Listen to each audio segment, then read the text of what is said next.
जय हिंद दोस्तों, कैसे आप सभी लोग। आशा करता हूं आप सभी ठीक होंगे, स्वस्थ होंगे और मौज कर रहे होंगे। मैं अंकित एक बार फिर से आपके अपने YouTube चैनल वासुदेवा एजुकेशन में आपका स्वागत करता हूं। और आज अगर हम बात करें तो वासुदेवा बैच, जहां हम क्रैश कोर्स की बात कर रहे थे और इस क्रैश कोर्स में हम उन क्वेश्चनों का डिस्कशन करने वाले हैं जो क्वेश्चंस आपके एग्जाम में छपने के लिए तैयार होते हैं।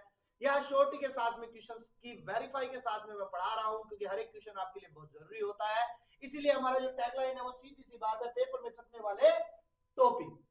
अब देखो यहाँ पे पेपर में छपने वाला टॉपिक ये भी हो सकता है, या मैं जब तक आपके एग्जाम होंगे तब तक कुछ क्वेश्चंस पढ़ाता रहूंगा। उन क्वेश्चंस को छपने के चांसेस होंगे। क्रैश कोर्स के रूप में हम इसे पढ़ेंगे, रैपिड फायर के रूप में पढ़ेंगे। दूसरी बात, अगर आपको इससे रिलेटेड और एडवांस तरीके से पहले से अगर आपको क्वेश्चन चाहिए और अगर उनके नोट्स चाहिए आपको बने हुए, तो वो सारी चीजें आपको हमारे लिंक डिस्क्रिप्शन में नंबर मिल जाता है, टेलीग्राम लिंक मिल जाएगा, तो वहां से आप कंफर्म कर सकते हो कैसी चीजें मिलेंगी कैसे नहीं मिलेंगी। वो सारी चीजें वो हमारी जो एक्सपर्ट टीम है वो आपको बता देगी। लेकिन मैं आपको सिंपल सी बात बताऊं कि आपके लिए हर एक चीज जरूरी है। मैंने कहा कि नोट्स आपके लिए बेहद जरूरी है, इंपॉर्टेंट क्वेश्चंस भी आपके लिए बहुत जरूरी है, और उनका विद सॉल्यूशन मैं यहाँ आपको दे रहा हूँ। तो शुरू करते हैं अपने पास में। पहली बात करेंगे नर जनन चक्कर की, दूसरी बात करेंगे अपन मादा जनन चक्कर की। एक को अपन एमआरसी कहते हैं, एमआरसी का मतलब मेल रिप्रोडक्टिव साइकिल कहते हैं। दूसरे को अपन एफआरसी यानी फीमेल रिप्रोडक्टिव साइकिल कहते हैं। तो आइए नोट्स के साथ में इनकी शुरुआत करते हैं, कैसे क्या क्वेश्चंस रहेंगे। तो देखो, मैंने एक तरफ लिखता हूं एमआरसी और एक तरफ मैं लिखता हूं बेटा एफआरसी। एक तरफ मेल रिप्रोडक्टिव साइकिल हो जाता है, एक तरफ अपने पास में फीमेल रिप्रोडक्टिव साइकिल हो जाता है।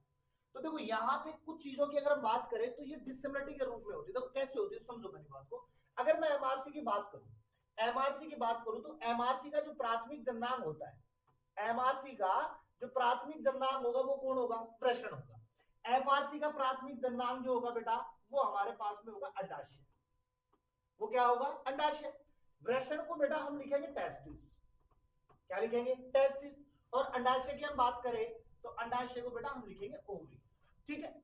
अच्छा, अब ये जो वृषण है ना, ये जो वृषण है वो एमआरसी के अंदर क्या बनवाएगा अपने पास में? तो वृषण जो है वो हमारे पास में बनाता है शुक्राणु। क्या बनाता है बेटा? शुक्राणु बनाएगा। अंडाशय जो है वो यहाँ पे अंडाणु बनाएगा। क्या बनाएगा? अंडाणु। अंडाणु को बेटा हम लिखते हैं ओवम, इसे हम लिखेंगे ओवा, इसे हम लिखेंगे एग। कुछ भी लिख सकते हैं आपके अकॉर्डिंगली, जो भी आपकी मर्जी आए वो लिख सकते हो। इसको आप अंडा भी लिख सकते हो, जो मर्जी हो लिख दो इसको। ठीक है। अच्छा, ये क्या है? ये क्या है? तो हम इन्हें लिखेंगे बेटा युग्मक। ये होते हैं हमारे पास में गैमेट। क्या होते हैं? गैमेट। अच्छा, ये क्या होते हैं? तो ये क्या होते हैं? तो ये भी हमारे पास में क्या होता है? युग्मक होते हैं, गैमेट होते हैं ये भी अपने पास में। ठीक है, इसके आगे चलते हैं अपने पास में। अच्छा, ये वृषण जो है या ये जो शुक्राणु जो है वो वृषण में बन रहे हैं, और इनको बनवा रहा कौन रहा है? तो हम लिखेंगे यहाँ पे शुक्र जनन नलिकाएं। कौन बनवा रहा है अपने पास में? शुक्र जनन नलिकाएं लिख दो, रेता नलिकाएं लिख दो, तो वहां पर ये अपने पास में बनते हैं। ठीक है। अब सुनो मेरी बात को, कौन से प्रोसेस में बनते हैं? कौन से प्रोसेस में बनते हैं? तो आपके पास में एक ही नाम होगा, शुक्र जनन। किसके द्वारा? शुक्र जनन के द्वारा। तो अपन इसको लिख सकते हैं स्पर्मेटोजेनेसिस। क्या लिखेंगे? स्पर्मेटोजेनेसिस। ये हो गया। और अंडाणु कहां बनेगा अपने पास में? अंडाणु कैसे बनेगा? तो हम लिखेंगे अंड जनन की प्रक्रिया के द्वारा, यानी कि इसे हम लिखेंगे oogenesis। क्लियर बात? ये हमारे पास में एफआरसी और एमआरसी की कुछ बातें हो जाती है, वेल इंपॉर्टेंट हो जाती है। इनके बिना हमारा टॉपिक पढ़ना क्या है? बिल्कुल भी इम्पॉसिबल है, क्योंकि हमें पता होना चाहिए सारी चीजें। अब मैं शुरू करता हूं एमआरसी की बात। अब मैं शुरू करता हूं एमआरसी की बात। तो देखो एमआरसी में क्या होता है, हमने लिखा नर जनन चक्कर। नर जनन चक्कर। देखो मैंने दोनों मीडियम की बात करूंगा यहां पे। अब मैंने यहां पे लिखा मेल रिप्रोडक्टिव साइकिल। देखो मेल रिप्रोडक्टिव साइकिल। अब सुनो मेरी बात, यहां पे मैंने क्या कहा बेटा? यहां मैंने क्या कहा? प्राथमिक जन्नांग, यानी कि जो प्राइमरी अपने पास में जेनिटल ऑर्गन होगा ना, वो क्या होगा बेटा? वृषण होगा। वृषण क्या बनाएगा? वृषण क्या बनाएगा? शुक्राणु बनाएगा बेटा। क्या बनाएगा? वृषण शुक्राणु बनाएगा। क्लियर? याद रखो। अच्छा, ये जो वृषण शुक्राणु बना रहा है, ये कहां बनेंगे? ये कहां बनेंगे? तो बाबू याद रखो, शुक्र जनन नलिका में। कहां बनेंगे? शुक्र जनन नलिका में। अच्छा, कौन सी क्रिया याद रखना, कौन सी क्रिया, प्रोसेस क्या होगा? तो आपको याद रखना है शुक्र जनन क्रिया। कौन सी क्रिया? शुक्र जनन। अच्छा, इसको हम लिख देंगे स्पर्मेटोजेनेसिस। स्पर्मेटोजेनेसिस। 12th की एक लाइन याद रखना, इस शुक्र जनन में हमें 3 पोर्शंस पढ़ने को मिलते हैं। एक गुणन प्रावस्था, एक गुणन प्रावस्था, दूसरा वृद्धि प्रावस्था और तीसरा परिपक्वन प्रावस्था। देखो बेटा, बहुत शानदार तरीके से बातों को लीजिए आप। 12th की एक लाइन है कि शुक्र जनन प्रक्रिया में 3 प्रावस्थाएं चलती है, एक गुणन प्रावस्था, वृद्धि प्रावस्था और परिपक्वन प्रावस्था। इसको हम बोलते हैं बेटा मल्टीप्लीकेशन फेज। क्या बोलेंगे? Multiplication phase. इसे हम क्या बोलेंगे? Growth phase. क्या बोलेंगे? Growth phase. और इसको हम क्या बोलेंगे? मैचुरेशन फेज बोलेंगे। क्या बोलेंगे? मैचुरेशन फेज बोलेंगे। ये तीनों प्रावस्थाएं किसका निर्माण कर रही हैं? शुक्राणु का। क्या किसका निर्माण करेंगी? शुक्राणु का। और इस शुक्र जनन की क्रिया को हम 2 भागों में बांटते हैं। एक होता है अपने पास में शुक्राणु प्रसू का निर्माण। शुक्राणु प्रसू का निर्माण तो लिखोगे स्पर्मेटिड फॉर्मेशन। किसका? Spermatid formation. और दूसरा हमारे पास में होता है बेटा शुक्र कायंत्रण। क्या होता है? शुक्र कायंत्रण होता है, मेटामॉर्फोसिस प्रोसेस होगा, जहां से अपने पास में अचल शुक्राणु को, अचल शुक्राणु परसू को शुक्राणु में या चल में बदला जाएगा। ये मैं क्यों लिखा रहा हूं? यहां से 1 नंबर के क्वेश्चन निकलते हैं। क्या निकलेंगे? 1 नंबर के क्वेश्चन। अब सुनो, अब हमारे पास में वृषण की बात थी। इस वृषण में हमारे पास में, इस वृषण में हमारे पास में, इस वृषण में हमारे पास में अंतराली कोशिकाएं पाई जाती है। कौन सी कोशिकाएं? अंतराली कोशिकाएं, जिन्हें मैं कहूंगा लीडिंग सेल्स। क्या कहूंगा? Leading sales. और इन लीडिंग सेल से, इन लीडिंग सेल से हमारे पास में निकलता है बेटा लिंग हार्मोन। कौन सा हार्मोन? लिंग हार्मोन निकलेगा अपने पास में पुरुषों के लिए। और वो कौन सा होता है बेटा? टेस्टेस्टेरोन होगा। कौन सा होगा? टेस्टेस्टेरोन होगा। और इसे मैं लिखूंगा एंड्रोजन। दूसरा नाम क्या लिख सकता हूं बेटा? एंड्रोजन लिख सकता हूं मैं यहां पे। अच्छा, ध्यान से सुनो, ये टेस्टेस्टेरोन, ये एंड्रोजन जो है, इनकी प्रकृति होती है स्टेरॉइड की। कौन सा नेचर होता है? स्टेरॉइड नेचर होता है बेटा। और ये टेस्टेस्टेरोन हार्मोन जो है, ये नर के अंदर, ये नर के अंदर अपने पास में द्वितीयक लैंगिक लक्षण, क्या कर रहा हूं मैं बेटा? द्वितीयक लैंगिक लक्षणों को लेके आते हैं। इन्हीं द्वितीयक लैंगिक लक्षणों के बाद में हमारे पास में स्तंभ जो होते हैं ना, कंप्लीटली ऐसे वेल डेवलप दिखाई देते हैं। क्योंकि ये प्रोसेस जो है, ये द्वितीयक लैंगिक लक्षणों का जो प्रोसेस है, ये हमारे पास में पुरुषों में स्टार्ट होता है 10 से 14 साल बाद। यानी कि मैं ये लिख सकता हूं कि यौनारंभ, यानी जब पुरुषों में यौनारंभ देखी जाती है, यानी कि जब उसके अंदर कुछ फेज पलटते जाते हैं। जैसे पहले बच्चे की आवाज क्या होती है? बड़ी सुरीली होती है। जब छोटा बच्चा ना बड़ी सुरीली आवाज में बोलता है, लेकिन जैसे जैसे वो बड़ा होता जाता है ना, उसकी आवाज क्या होती जाती है? मोटी होती जाती है। तो मैं कह दूंगा बेटा पहला रीजन, द्वितीयक लैंगिक लक्षण का पहला रीजन आवाज भारी होना। देखो, आवाज भारी होना, पहले बच्चा बहुत प्यार से बोलता है, फिर बाद में जैसे जैसे बड़ा होता था, चिल्ला बोला, घर का कहला दे दी, अरे तेरी आवाज इतनी मोटी क्या होती जाती। तो आवाज भारी होने का मतलब है कि वहां टेस्टोस्टेरोन बढ़ने लग गया है। अब सुनो दूसरी बात, दूसरी बात, पहले जो फेस होता है ना, बिल्कुल चिकना होता है, बिल्कुल चिकना होता है, बिल्कुल भी बाल नहीं होते। लेकिन धीरे धीरे हमारे पास में, धीरे धीरे हमारे पास में दाढ़ी मूछों पर, दाढ़ी मूछों पर, या मैं कह दूं दाढ़ी मूछे, दाढ़ी मूछे आना शुरू हो जाती है, आना शुरू हो जाती है अपने पास। तीसरा रीजन सुनो, तीसरा रीजन सुनो, अपने पास में जो प्राइवेट पार्ट्स होते हैं, प्राइवेट पार्ट्स जो होते हैं ना, वहां पर भी बाल आना शुरू हो जाते हैं, बाल आना शुरू हो जाते हैं अपने पास में। इसके अलावा हम ये भी कह सकते हैं हमारे अंडर आर्म्स पर भी बाल आ जाते हैं। कैसे? आराम से एक एक चीजों को ध्यान से समझाऊंगा मैं।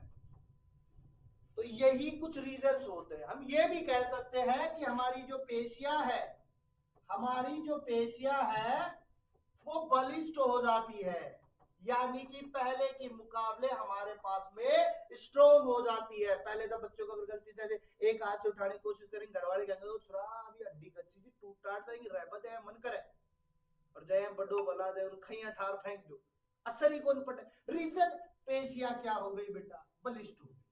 समझ रहे हो बात को? तो ये हमारे पास में द्वितीयक गौण लैंगिक लक्षणों की बात होती है। एक चीज और सुनो, एक चीज और सुनो, अपने पास में ये जो वृषण है हमारे पास, ये जो वृषण है ये कहां पाए जाते हैं बेटा? उदर गुहा के बाहर। कहां पाए जाते हैं? उदर गुहा के पार, या मैं कहूं शरीर से बाहर लटके होते हैं। कहां लटके होते हैं? शरीर से बाहर लटके होते हैं। और किसमें बंद रहते हैं? किसमें बंद रहते हैं बेटी? ये बंद रहते हैं वृषण कोश में, सैक्रोटम के अंदर क्या होते हैं? बंद रहते हैं। कारण क्या होता है कि अंदर का जो टेम्परेचर होता है शरीर का वो ज्यादा होता है, इसलिए बाहर टेम्परेचर को मेंटेन करने के लिए वृषण बाहर आते हैं। ठीक है? और ये पूरा प्रोसेस जो है, ये पूरा प्रोसेस जो है स्पर्म बनने का बेटा हमारे पास में इस 10 से 14 साल की बात तो होती है, लेकिन ये 40 साल तक, ये 40 साल तक बहुत चरम सीमा तक बनते जाते हैं। 14 साल से शुरू होते हैं और 40 साल तक अपने पास में बड़ी चरम सीमा पर बनते हैं, ज्यादा से ज्यादा क्वांटिटी में बनते हैं। लेकिन 40 साल के बाद में इनमें क्या आ जाती है? गिरावट आना शुरू हो जाती है। लेकिन एक चीज याद रखना बेटा, एक चीज याद रखना मेरी, ये जो स्पर्म है ना ये जीवन पर्यंत बढ़ेंगे अपने पास में। ये कब बढ़ेंगे? जीवन पर्यंत बढ़ेंगे, चाहे कम बढ़ेंगे लेकिन बढ़ते रहेंगे। ऐसा नहीं है कि कंप्लीटली बंदी हो जाएंगे, ये लाइफ टाइम हमारे पास में बनते रहेंगे। तो सिंपल सी बात ये है। और ये एक चीज और याद रखना कि ये जो द्वितीयक गौण लैंगिक जो लक्षण थे अपने पास में, ये किसकी वजह से आ रहे थे? टेस्टेस्टेरोन की वजह से अपने पास में। और याद रखना इसी टेस्टेस्टेरोन की वजह से अपने पास में कई, हमारे पास में कई, जिसमें अपने पास में देखो प्रोस्टेट ग्लैंड की बात हो जाए, एपिडिडमिस की बात हो जाए, अपने पास में शुक्रजनन नलिकाओं की बात हो जाए, ये सब क्या होते हैं? डेवलप होती जाती है अपने पास। एक चीज और याद रखना, ये सारे प्रोसेस, ये जो टेस्टोस्टेरोन है ना ये भी किसी की वजह से निकलता है अपने पास में, ऐसे नहीं निकलता है, हर कोई नहीं निकाला, ये वजह से निकलता है। वजह किस पे होती है? वजह किसके पास में होती है बेटा? पीयूष ग्रंथि। क्योंकि हमें पता है कि हमारे सभी हार्मोन्स को कंट्रोल करने का काम किसका है? पीयूष ग्रंथि का। ये पीयूष ग्रंथि कहेगी ना तभी ये हार्मोन निकलेगा, अन्यथा नहीं निकलेगा। अब पीयूष ग्रंथि के पास में दो पोर्शंस होते हैं। पीयूष ग्रंथि दो हार्मोन्स के रूप में इनको काम करवाती है, एफएसएच या आईसीएसएच। एफएसएच की फुल फॉर्म हो जाएगी फॉलिकल स्टिमुलेटिंग हार्मोन, आईसीएसएच की हो जाएगी इंटरस्टिशियल सेल स्टिमुलेटिंग हार्मोन। तो ये पीयूष ग्रंथि के अंडर में काम करते हैं, इसलिए हमारे पास में नर जनन चक्र की बातें इतनी सी होती है। अगर इनके वेल डिटेल नोट्स चाहिए तो आप डिस्क्रिप्शन में नंबर मिल जाएगा, वहां जाकर के आप संपर्क कर सकते हो। मेरी टीम आपसे जुड़ेगी, जुड़ करके आपको बता देगी। ये मैं केवल शॉर्टकट में बता रहा हूँ, रैपिड फायर में बता रहा हूँ, आपको नंबर वहां, आपको वेल डिटेल चीजें वहां मिल जाएंगी। अब सुनो मेरी बात, अब सुनो मेरी बात को। अब मैं बात करता हूं बेटा मादा जनन चक्र की। किसकी बात करूंगा बेटा? मादा जनन चक्र की। और इसको मैं लिखूंगा एफआरसी। इसको क्या लिख रहा हूं? FRC, female reproductive cycle. अच्छा अब सुनो मेरी बात, एक बात सीधी याद रखो, नर के अंदर चलने वाला चक्कर नर जनन चक्र, और मादा के अंदर चलने वाला चक्कर, मादा के अंदर चलने वाला जनन चक्र क्या कहलाएगा?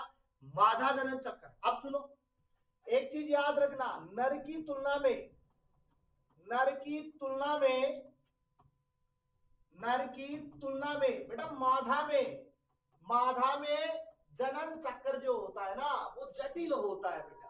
क्या होता है? जटिल होता है। और ये मादाओं में जनन चक्र दो होते हैं, मादाओं में जनन चक्र दो होते हैं। एक होता है बेटा रज चक्र, और एक होता है बेटा मादा चक्कर, सॉरी मध चक्कर। रज चक्कर को हम लिखते हैं, रज चक्कर को लिखते हैं अपने पास में मेंस्ट्रुअल साइकिल। क्या लिखूंगा? Menstrual cycle. और इसको लिखूंगा बेटा मैं ओस्ट्रस साइकिल। अब सुनो मेरी बात को ध्यान से, कान खोल के सुनना। रज चक्कर जो है वो किसमें पाया जाएगा? वो किसमें पाया जाएगा बेटा? प्राइमेट्स में। और प्राइमेट्स भी कौन सी होगी? मादा प्राइमेट्स। ये किसमें पाया जाएगा बेटा? नॉन प्राइमेट्स में। किसमें? नॉन प्राइमेट्स में। अब नॉन प्राइमेट्स भी कौन सी होंगी बेटा? मादा। ठीक है, केवल हमारे पास में लड़कियों की बातें कर रहे हैं अपने पास में। अब सुनो, मादा प्राइमेट्स में, मादा प्राइमेट्स में एग्जाम्पल क्या लोगे आप? तो आप सबसे बड़ा एग्जाम्पल खुद का ले लो, ह्यूमन का सबसे बड़ा एग्जाम्पल। दूसरा आप बंदरों का ले सकते हो, आप बंदर का ले सकते हो, कपी का ले सकते हो। ये सब क्या होता है? मादा प्राइमेट्स। अब सुनो, अब सुनो नॉन प्राइमेट्स, इनकी सुनो। अपने पास में गाय, भैंस, बकरी, कुत्ता, बिल्ली, ये सब किस में आ रहे हैं? नॉन प्राइमेट्स में। अब सुनो, इसकी खास बात क्या है? इसकी खास बात यह है कि ये एक स्पेशल ऋतु, स्पेशल ऋतु, ऋतु लड़की का नाम नहीं है अपने पास में, जो अपने पास में सीजन होते हैं ना उसकी बात कर रहे हैं। जैसे हमारे पास में गर्मी है, सर्दी है, बारिश वाला मौसम है, ठीक है, सूखा, ये सब जो होते हैं वो सीजन, ऋतुओं के अंदर काउंट होते हैं। और तभी ही इनके अंदर जनन संभव हो पाता है। उसी समय मादा जो है वो सहवास के लिए तैयार होती है, मैथुन के लिए तैयार होती है, मैटिंग के लिए तैयार होती है। कब ऐसा ही कभी भी वो सहवास के लिए तैयार है नहीं होती है। इनका एक सीजन आता है, उस सीजन के अंदर ये क्या करते हैं बेटा? रिप्रोडक्शन करते हैं। ऐसा नहीं है कि कभी भी रिप्रोडक्शन करने के लिए बैठ जाएंगे, ऐसा नहीं है। लेकिन अब रज चक्कर की मैं बात करूं, रज चक्कर की बात करूं तो यहां कोई ऋतु नहीं है, यहां कोई सीजन नहीं है। ये कभी भी अपने पास में सहवास कर सकते हैं, कभी भी मैथुन की क्रिया कर सकते हैं, कभी भी जब मन करे तभी मैटिंग की क्रिया कर लेंगे। लेकिन हमारा पॉइंट ऑफ व्यू है कि जनन चक्र जो होता है ना वो हमारे पास में अपनी ही संतान प्राप्ति के लिए, अपनी संतान प्राप्ति के लिए किया जाता। अब ये बात होती है कि कभी भी जनन कर लेंगे तो संतान तो होती रहेगी, नहीं बेटा। यहाँ संतान के लिए पर्टिकुलरली टाइम होता है कि इसी समय संतान हो सकती है। कैसे होगी उसकी हम आगे बात करते हैं। तो आइए हम लेके आते हैं सबसे पहले रज चक्र को, और वेरी इंपॉर्टेंट पॉइंट भी यही हो जाएगा, क्वेश्चन बढ़ के आता है। तो सबसे पहले हम उठाते हैं रज चक्र को और इसी को हम पढ़ेंगे आज। तो रज चक्र की हम बात करें तो इसको शॉर्ट के अंदर मैं एमसी लिख सकता हूं। एम से मेंस्ट्रुअल हो गया और सी से अपने पास में बेटा साइकिल हो गया। अब सुनो मेरी बात को ध्यान से, देखो रज चक्र जो होता है ना, रज चक्र जो होता है वो हमने पहले बात कर ली, हमने पहले बात कर ली किसमें पाया जाएगा? मादा प्राइमेट्स में। किसमें? मादा प्राइमेट्स में। अब मादा प्राइमेट्स कौन है? मादा प्राइमेट्स कौन है? तो मैं लिखूंगा बेटा यहाँ पे मादा प्राइमेट्स के लिए, तो मैं लिख दूं यहाँ पे बेटा बंदर लिखूं, बंदर के बाद कपी लिखूं, और फिर आप मनुष्य को लिख सकते हो, ह्यूमन को लिख सकते हो। ये हो गया बात। अच्छा, रज चक्र को अपन अलग अलग नामों से भी जानते हैं, अलग अलग जगह के अकॉर्डिंगली। ऐसा नहीं है कि हम इसको रज चक्कर ही बोलते हैं। रज चक्कर तो कोई बोलता ही नहीं है, इसको कोई बोलता ही नहीं। कैसे? अब सुनो, इसके अन्य नाम, इसके अन्य नाम की बात करते हैं। तो देखो इसका अन्य नाम देखो, हम बोलते हैं इसको मासिक धर्म।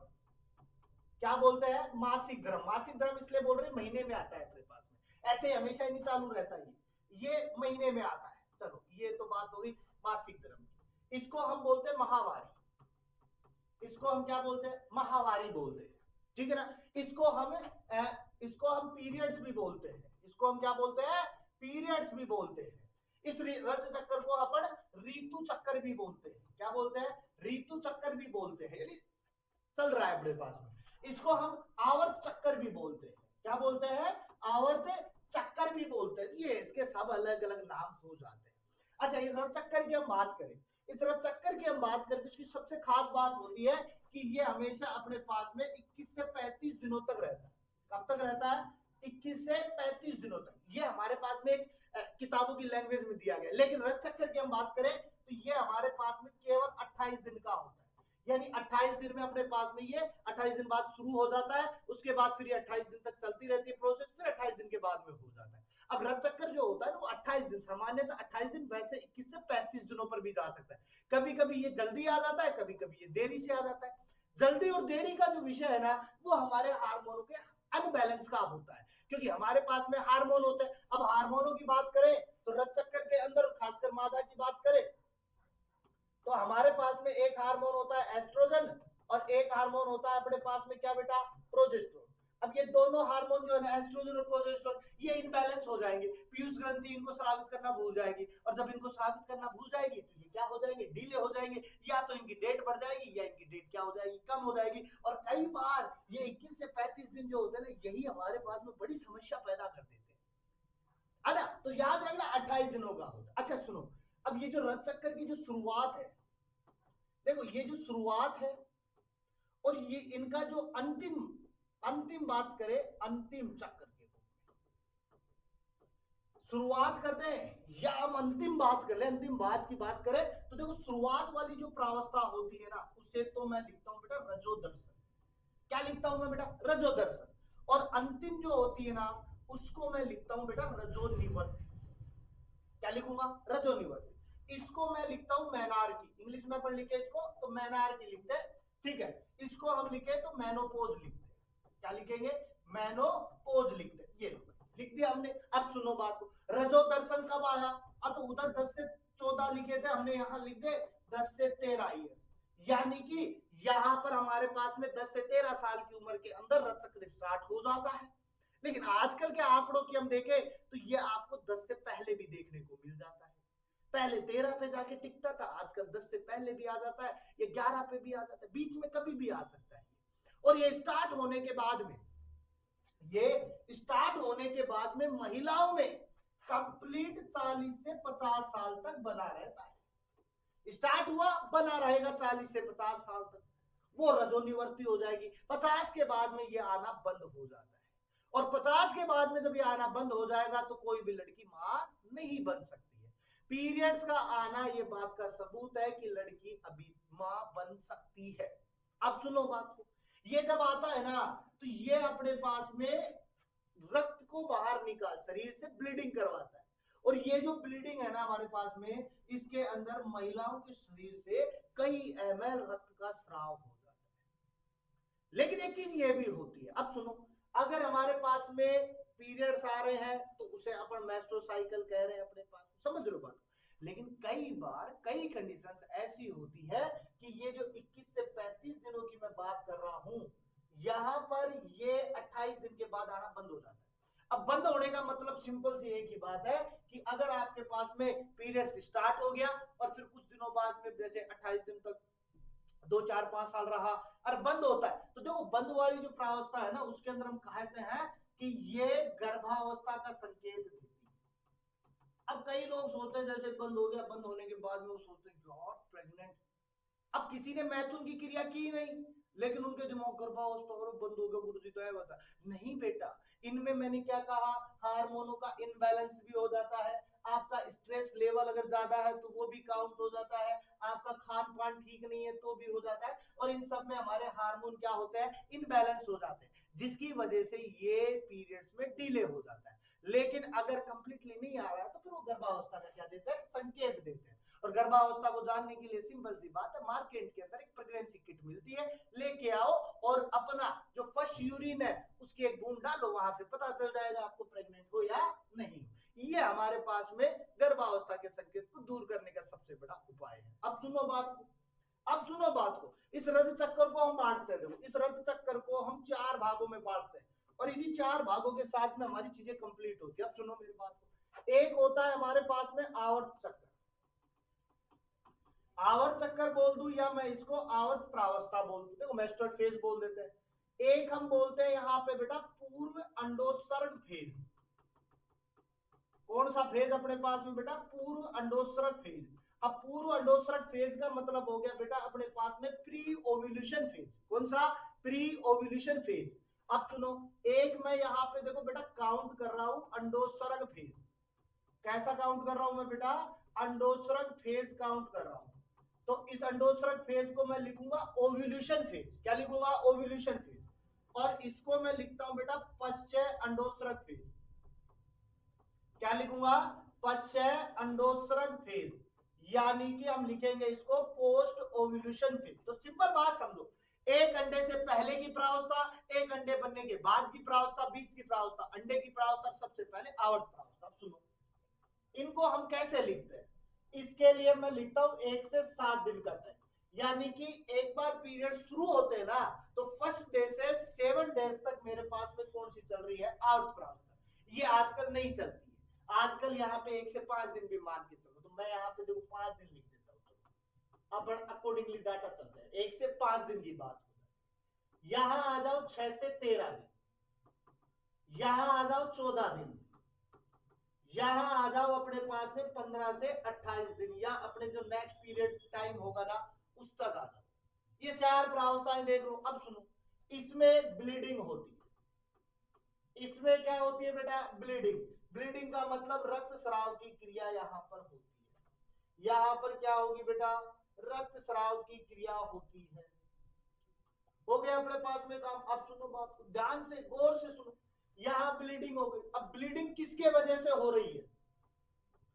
ब्लीडिंग किसके वजह से हो रही है? तो याद रखना, एंडोमेट्रियम परत जो होती है वो टूटती है। एंडोमेट्रियम परत की बात करें तो गर्भावस्था के ऊपर जो तीसरी लेयर होती है उसे एंडोमेट्रियम कहते हैं। अब यहां ब्लीडिंग हुई, एंडोमेट्रियम परत टूट गई, अंडा टूटा, टूट के वो धीरे धीरे क्या है? बाहर आया। बाहर आने के लिए उसको 1 से 5 दिन का समय लगा, और जब एंडोमेट्रियम परत टूटी तो उसने आंतरिक जनांगों से अपने पास में कई सारी क्षतिग्रस्त चीजों को किया, उसने तोड़ताड़ की, उससे अपने पास में ब्लीडिंग चीजें बाहर आने लगी। अब सुनो बात, यहां बात हो गई एंडोमेट्रियम की। अब सुनो, अब बात करते हैं पूर्व अंडोत्सर्ग प्रावस्था की, प्री ओव्यूलेशन फेज की बात करते हैं। तो यहां पर अपने पास में अंडा बनना शुरू हो जाता है। अंडा बनना क्या हो जाएगा? शुरू हो जाएगा। अब सुनो बात को ध्यान से, यहां शुरू हो चुका अंडा बनना, तो यहाँ पे हार्मोन जो होंगे वो चरम पे होंगे, यानी एस्ट्रोजन और प्रोजेस्टेरोन जो होंगे वो चरम पे हो जाएंगे अपने पास में। इसके अलावा ल्यूटिनाइजिंग हार्मोन भी यहाँ पे निकलना शुरू हो जाएगा। और 14वें दिन हमारे पास में अंडा बन करके रेडी हो जाएगा। 14वें दिन अंडा बनकर रेडी हो जाएगा। अब सुनो, इसके बाद में हमारे पास में अगर अंडा फर्टिलाइज होता है अपने पास में तो ठीक बात है अपने पास में, नहीं तो अपने पास में अगले पीरियड्स का प्रोसेस स्टार्ट हो जाता है। नहीं तो मैं ये लिख सकता हूं कि पूर्व अंडोत्सर्ग प्रावस्था और पश्च अंडोत्सर्ग प्रावस्था के बाद में, यानी कि अगर हमारे पास में फर्टिलाइजेशन होता है तो रोपण की क्रियाओं के लिए ये भी जिम्मेदार है, ये भी। यहाँ पर कंप्लीटली रोपण की क्रियाएं पूरी हो जाएगी, यहाँ से अपने पास में रोपण की प्रक्रियाएं शुरू होना स्टार्ट हो जाएगी। समझ लो। अब आप बोलोगे सर फर्टिलाइजर तो तैयारी कर रहा है अपने पास में, ये तैयारी कर रहा है तो अंडा बनाएगा, फर्टिलाइजेशन होगा तभी तो रोपण होगा। तो ये तैयारी कर रहा है, ये ऐड करता है। अब अगर हमारे पास में फर्टिलाइजेशन नहीं होता है तो वापस से हमारे पास में पीरियड्स जो होंगे वो शुरू हो जाएंगे और आवर्त प्रावस्था वापस से आ जाएगी। क्लियर बात है? अब सुनो ध्यान से, अब सुनो ध्यान से, लास्ट एंड फाइनल रथ चक्कर की बात करें तो हम इसे सुरक्षित काल के रूप में देखते हैं। अब सुरक्षित काल का मतलब होता है सेफ पीरियड। अब सेफ पीरियड की जरूरत क्यों पड़ी हमें? तो मैंने क्या कहा कि यहां पर कभी भी मैथुन की क्रिया हो सकती है, कभी भी मैटिंग हो सकता है। अब यहां ध्यान रखने की बात यह है कि अंडा कब बना अपने पास में? अंडा 14वें दिन बना, तो वो डेट हमें याद होनी चाहिए। अब सुनो, मैं ये कहूंगा कि अपने पास में शुरुआत के 1 से 9 दिन, शुरुआत के 1 से 9 दिन, उसके बाद में मैं लिखूं 10 से 17 दिन लिख देते हैं अपने पास, और फिर मैं लिखूं 18 से 28 दिन। अब सुनो बात को ध्यान से, यहां पर से पीरियड, यहां पर डेंजर पीरियड, और यहां पर सेफ पीरियड, यानी कि 1 से 9 दिन में आप मैथुन कैसे करो? विदाउट प्रोटेक्शन करो, कोई दिक्कत नहीं है, सेफ पीरियड रहेगा। 10 से 17 दिन पे आप मैथुन की क्रिया करो, विदाउट प्रोटेक्शन करोगे तो आप किसके संपर्क में आ जाओगे? अंडे के संपर्क में आ जाओगे। इसलिए ये कौन सा पीरियड हो जाएगा? Danger period. 18 से 28 दिन में आप कैसे काम करो? विदाउट प्रोटेक्शन करो, यहाँ पे आप क्या होगे, सेव पीरियड। लेकिन मैं अगर विदाउट आंकड़ों एक आंकड़े और बताऊं आपको, तो याद रखो 12वां दिन, 13वां दिन, 14वां दिन, 15वां दिन और 16वां दिन, ये 5 दिन बड़े डेंजर होते हैं। ये 5 दिन आपके बड़े डेंजर होते हैं, यहां पर फर्टिलाइजेशन की संभावना ज्यादा होती है। रीजन है, स्पर्म सर्वाइव करता है 5 डेज के लिए, ओवम सर्वाइव करता है 2 डेज के लिए। तो अगर आपने 12वें दिन मेटिंग प्रोसेस की तो स्पर्म अंदर गया वेजाइना में, तो वो 5 दिन रहेगा, तो आ गया यहाँ पे अपने पास में, ठीक है। तो 14वें दिन तो अपने पास अंडा बन रहा है।